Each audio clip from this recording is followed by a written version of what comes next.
আহ্বান করছে, আসুন আমরা এই হরতালকে সমর্থন করি। এই হরতালের সমর্থনে কালকে আমাদের সহযোগী সংগঠন ওলামা মাশায়েখ আইমা পরিষদের পক্ষ থেকে ৫ জোহর এই স্থান বাইতুল মুকাররমে উত্তর গেট থেকে বিক্ষোভ সমাবেশ হবে। আপনারা সেখানে অংশগ্রহণ করবেন, খোঁজ খবর রাখবেন। আজকে যেমনি আপনারা স্বল্প সময়ের নোটিশে উপস্থিত হয়েছেন, আগামী দিনের যেই কোনো পরিস্থিতির জন্য আপনারা চোখ কান খোলা রেখে সময়ে ডাক দিলেই উপস্থিত হব তো ইনশাআল্লাহ। আল্লাহ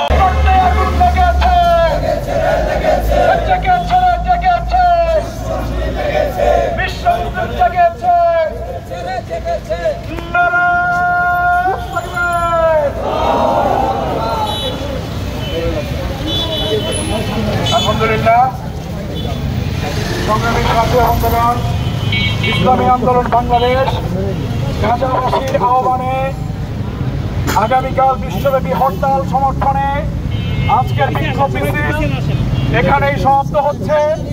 বিক্ষোভ মিছিল পরবর্তী সমাবেশে এখন বক্তব্য রাখছেন ইসলামী আন্দোলন বাংলাদেশের কেন্দ্রীয় সহকারী মহাসচিব, সাবেক ছাত্রনেতা, সংগ্রামী জননেতা মাওলানা আহমদ আব্দুল কাইয়ুম।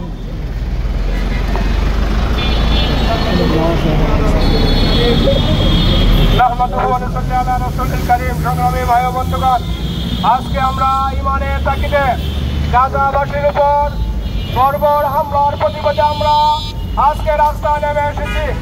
আজকে আমরা বলে দিতে চাই, গাজায় মুসলমানদের উপর যদি হামলা নির্যাতন নৃশংসতা বন্ধ না করে, তাহলে এই মুহূর্তে বিশ্বের মুসলমানদের উচিত হবে বিশ্বব্যাপী ইন্দো আমেরিকান সাম্রাজ্যবাদী শক্তি সহ ইসরায়েলের বিরুদ্ধে কঠোর প্রতিরোধ করে তোলা।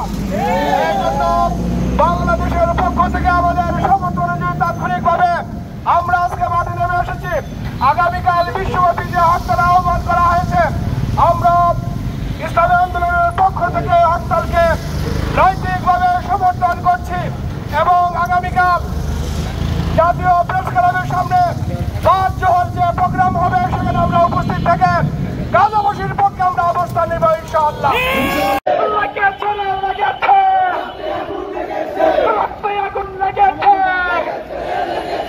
ইসরায়েলের বিরুদ্ধে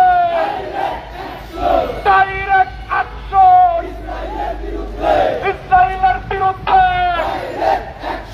ডাইরেক্ট অ্যাকশন, নেতানিয়াহুর চামড়া কুত্তা দিয়ে কামড়া।